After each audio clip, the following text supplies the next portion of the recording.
Claressa Shields just made a choice that nobody in boxing was prepared for, and the sport's been scrambling to figure out what it means. On a recent appearance on Funky Friday with Cam Newton, the undisputed champion casually dropped that she and rapper Papoose are planning to have a baby next year. That would be significant enough on its own. She's stepping away from boxing entirely when that happens, not for a few months. She's putting her entire career on pause to focus on motherhood. The timing of this announcement matters because Shields has an upcoming fight on August 15th against Kay Scott at State Farm Arena in Atlanta. So she's actively fighting. What's the holdup? Divorce they've been to court and everything. Oh. Divorce doesn't happen overnight. They talking about, I don't know how long they was married, 16 something plus years.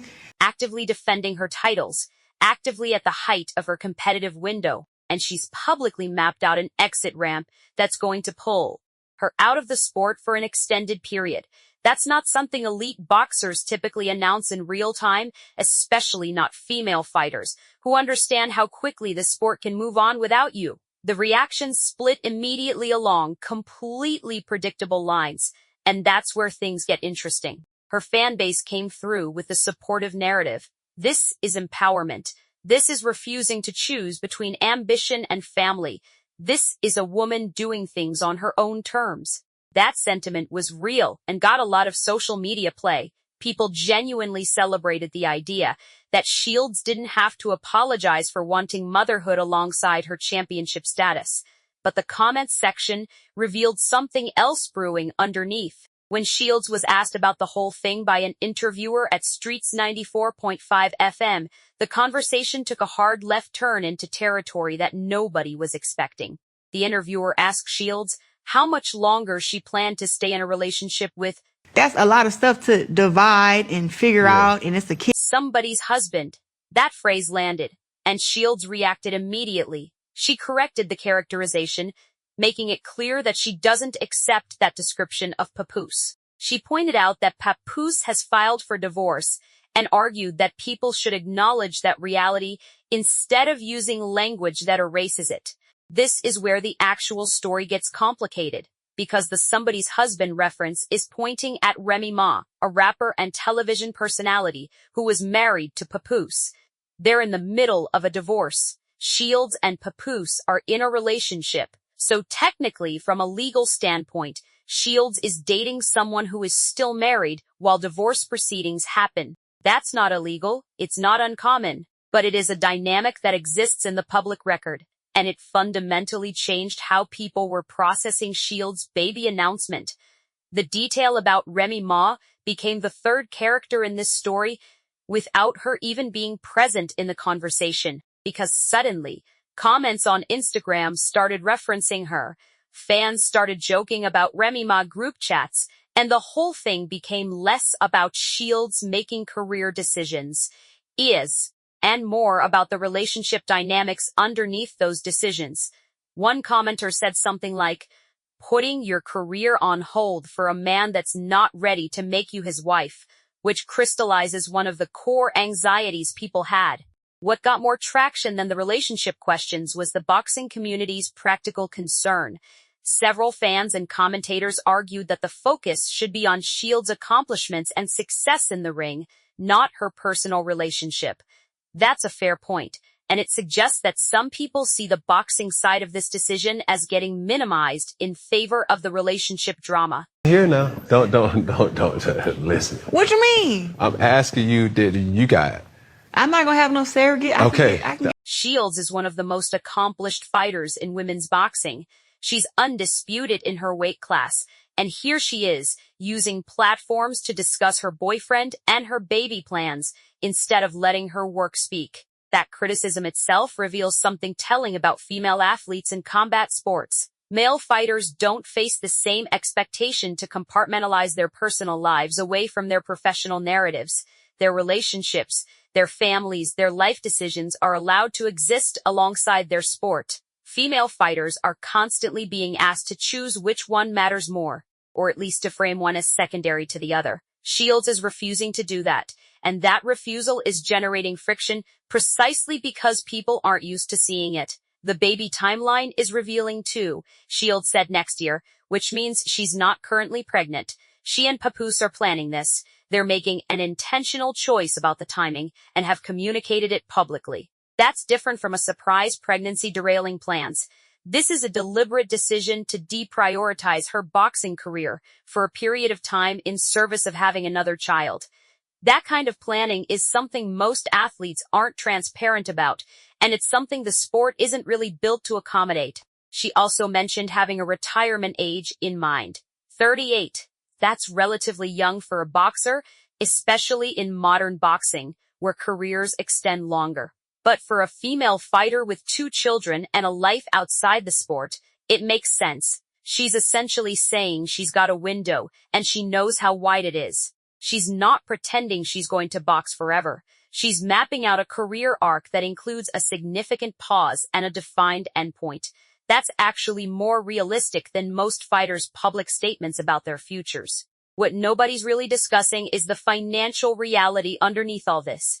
Shields is one of the highest paid female boxers in the world. Her fights generate revenue, but that revenue model depends on her staying active, staying visible, staying in the conversation. When she steps back to have a baby, someone else is going to occupy that space. Other fighters will get the platform, the attention, the sponsorship opportunities. That's not a moral failing or a problem Shields created, but it's the actual structure of how professional boxing works. Visibility is scarce, and time is moving.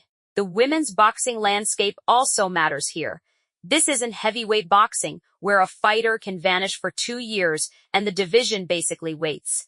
Women's boxing operates at a smaller scale with a tighter ecosystem. When Shields steps back, the division keeps moving.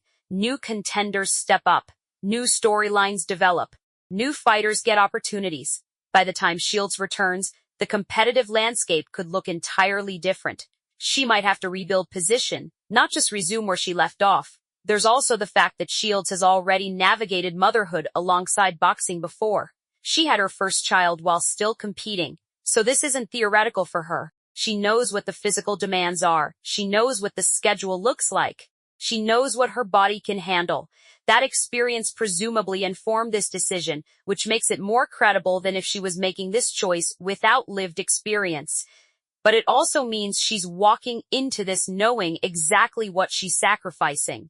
The Remy Ma element keeps creeping back into the conversation in ways that are worth examining, because some of the criticism isn't actually about Shields' boxing career at all. It's about her relationship with Papoose and whether that's a legitimate foundation for the choices she's making. That's judgment about her personal life, masquerading as concern about her career. And that distinction matters because it reveals how much of this discourse is really about policing women's choices rather than understanding them. Masquerading as concern about her career. And that distinction matters because it reveals how much of this discourse is really about policing women's choices rather than understanding them. The Instagram comments that circulated showed this dynamic clearly. Some were genuine concerns about career trajectory, but others were just people disapproving of the relationship, masquerading as concern about her career. And that distinction matters because it reveals how much of this discourse is really about policing women's choices rather than understanding them. The Instagram comments that circulated showed this dynamic clearly. Some were genuine concerns about career trajectory, but others were just people disapproving of the relationship. One comment made a reference to Candy and Todd divorcing quickly, which is just straight up projection about whether Shields and Papoose's relationship will last. That's not commentary on her boxing career. That's people expressing doubt about the relationship itself. What's notable is that Shields didn't back down when questioned. She didn't soften her language or apologize for having a boyfriend. She didn't pretend her personal life wasn't connected to her professional decisions. She met the interviewer's characterization of Papoose as somebody's husband with a direct correction and a newer expectation of accuracy. That kind of pushback suggests she's thought about this, she's anticipated the criticism, and she's not interested in performing deference about choices that are genuinely hers to make. The gender dynamics of all this are unavoidable. A male fighter saying he's going to step back for a year and a half to focus on family and personal life might get supportive coverage about his priorities and growth. Shields makes the same choice, and suddenly, the conversation is about whether she's making a mistake, whether her boyfriend deserves that sacrifice, whether she should be prioritizing boxing instead. Those narratives reveal what people actually think female athletes owe to their sports. Papoose himself hasn't made major public statements about any of this, at least not in the coverage I'm seeing. He asked Shields about having a baby, she agreed, and now they're publicly mapping out plans. That's the basic sequence. But the fact that he's a rapper in the middle of divorce proceedings with another high-profile figure creates a complexity that extends beyond just the boxing side of things. The public knows Remy Ma. The public knows her music. The public knows her television presence. So, when Shields is dating Papoose, it's not a private relationship. It's a situation that involves multiple public figures and documented history. What's interesting about Shields' decision to be transparent about the timeline is that it actually gives her control over the narrative in a way that keeping it quiet wouldn't. She's not hiding anything. She's not pretending she's going to keep fighting indefinitely. She's not making vague statements about her future. She's saying directly what her plans are. That transparency is strategic. Whether she intends it that way or not, it shapes how people respond. The August 15th fight against Kai Scott becomes interesting in this context. That's an active competition, happening while all this relationship and baby planning is being discussed publicly. It's not like Shields has already retired or taken a break. She's still in the arena, still fighting, still working. The baby plans are for next year. The championship is now. So there's a window where she's both the active champion and the fighter who's already publicly announced her exit plan. That creates a strange dynamic where she's fighting with one eye already toward her departure. Boxing analysts have been relatively quiet about the career implications.